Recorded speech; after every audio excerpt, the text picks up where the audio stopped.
And now you're so that's the way I like it. You give me your heart now. And now you're so you are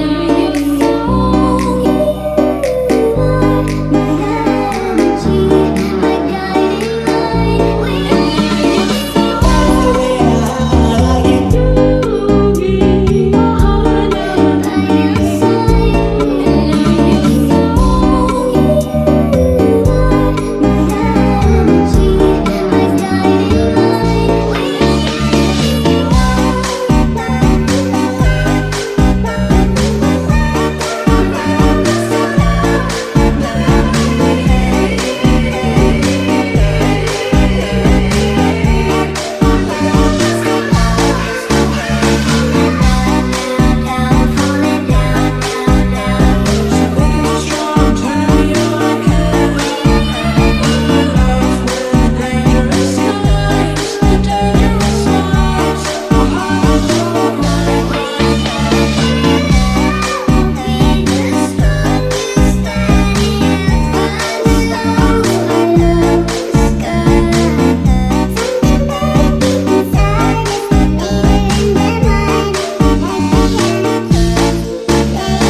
Pak, apa yang melatar belakang usaha yang Bapak atau Ibu lakukan saat ini? Belakangnya ya untuk jelas untuk mencari nafkah, untuk mencukupi kebutuhan sehari-hari yang melatar belakang.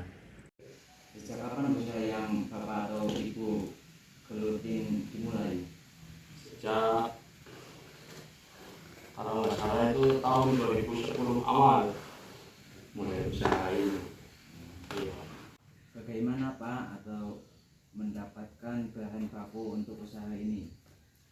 Ya langsung ke toko bahan kue, ya mudah gampang sih dicari, nggak sulit bahan bakunya. Apakah usaha yang dilakukan oleh Bapak ada yang membantu karyawan atau keluarga lain? Dulu ada waktu produksinya banyak, ya karena nggak ada tanganan sendiri. Nah, sekarang produksinya sedikit tuh. Dulu sampai 3 kali lipat ini. Jadi saya cari karyawan. Nah, sekarang sendiri aja sama istri. Apakah usaha yang dilakukan ini diproduksi setiap hari atau diproduksi jika ada pesanan? Setiap hari, karena di sini kan melayani pasar. Jadi setiap hari produksi. Berarti langsung dijual ke pasar semua? Iya, langsung dijual ke pasar semua. Pak, adakah kendala yang Bapak hadapi selama menjalankan usaha? Kendalanya ya kenaikan bahan baku itu sangat Mahal. memusingkan lah. Penjualan kan masih tetap, sedangkan bahan baku naik. Itu kendala nomor 1. Bagaimana menghadapi kendala tersebut? Ya paling kita siasati dengan cara barang kita kecilin biar masih ada keuntungan. Berapa besar pengaruh usaha yang Bapak lakukan dalam membantu perekonomian keluarga? Ya alhamdulillah sih selama ini kebutuhan tercukupi, ya kebutuhan yang sehari-hari lah. Nah untuk kebutuhan besar ya nabung lah gitu. Menurut pendapat Bapak, prospek usaha ini di tahun-tahun mendatang?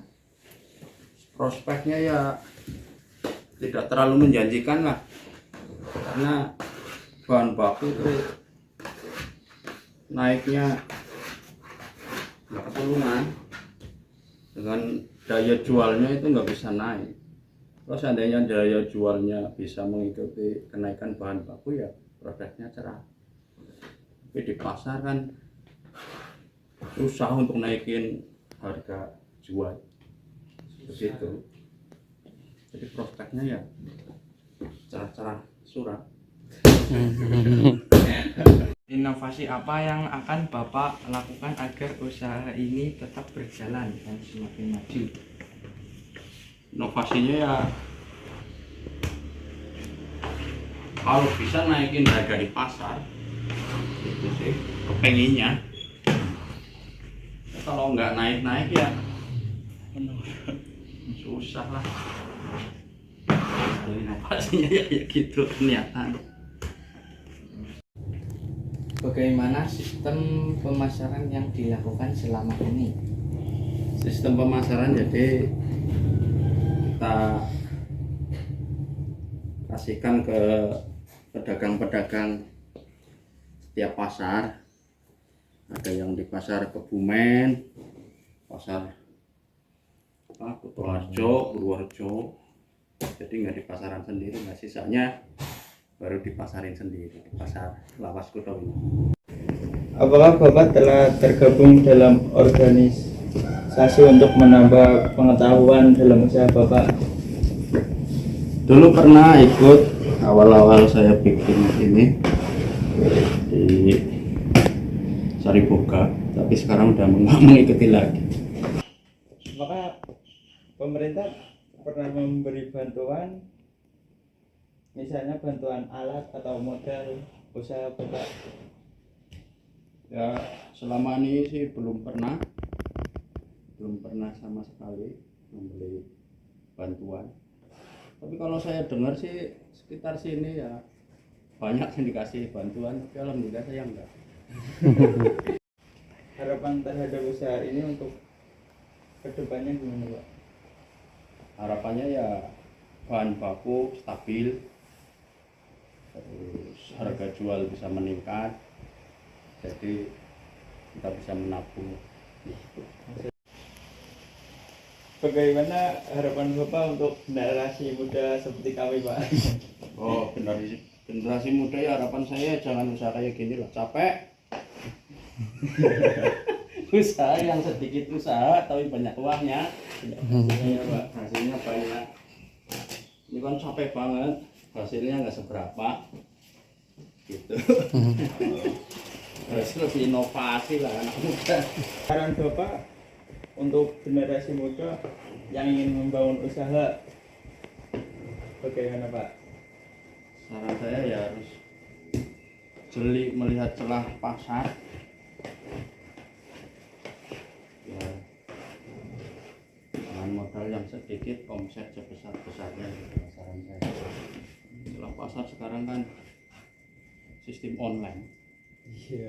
Jangan kayak gini manual terus, pasar juga Mana promosikan online ya Pak? promosi online. Bang udah zamannya. Iya.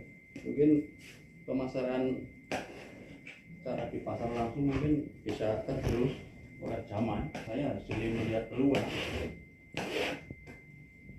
usaha yang online lah. Online juga bisa, nggak online ya bisa.